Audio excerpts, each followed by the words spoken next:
চট্টগ্রামের New Mooring terminal বিদেশিদের কাছে ইজারার সিদ্ধান্তের প্রতিবাদে নিবার দ্বিতীয় দিনের মতো ধর্মঘট পালন করছেন বন্দর শ্রমিক কর্মচারীরা। এই মুহূর্তে সেখানে আছেন সহকর্মী ফেরদৌস লিপি। সরাসরি যাচ্ছি তার কাছে। লিপি,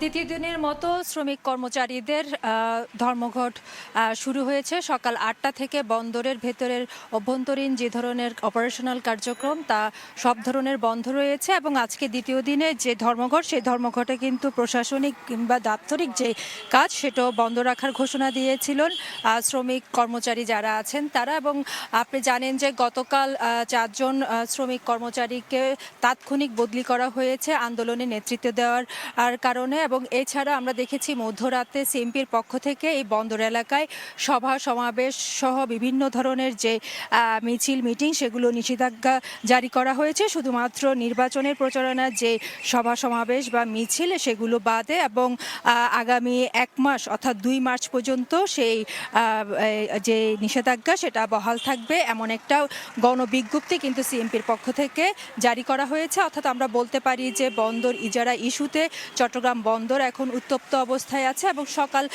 8টার আগ পর্যন্ত কিন্তু আমরা বিভিন্ন ধরনের ট্রাক লরি বিভিন্ন গেট দিয়ে বের হতে দেখেছি পণ্য ডেলিভারির যে কার্যক্রম।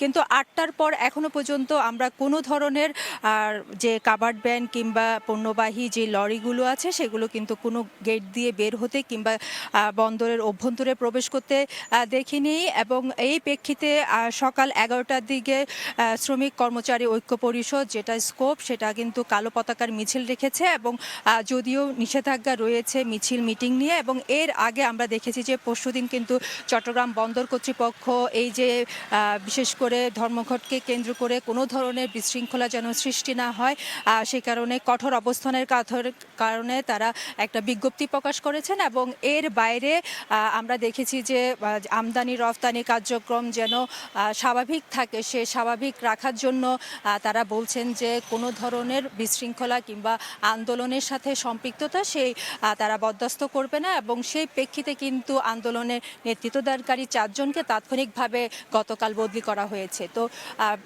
সকাল 11টার দিকে কর্মচারী এবং শ্রমিকরা একটি কালো পতাকার মিছিল করার কথা রয়েছে বন্দর এলাকায়। তো এই ছিল আমার কাছে এখনো পর্যন্ত চট্টগ্রাম বন্দরে যে শ্রমিক এবং কর্মচারীদের ধর্মঘট চলছে তার সর্বশেষ। আমরা তখন সরাসরি ছিলাম চট্টগ্রামে।